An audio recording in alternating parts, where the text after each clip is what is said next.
na naman yung aming pang trap sa balo. Yan, bibidyohan ko na mga idol. Kahapon hindi namin na talagang na yung kinain mga idol. Ewan ko lang, sana hindi makatanggal. Sana hindi makatanggal.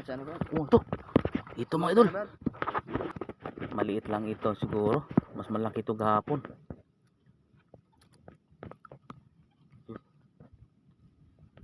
Yun, huwag lang sana makatanggal. Maliit lang, no?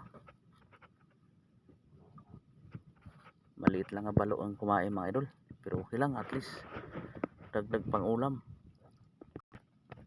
Yun. Ay, laki na rin pala. Yun. Thank you ulit.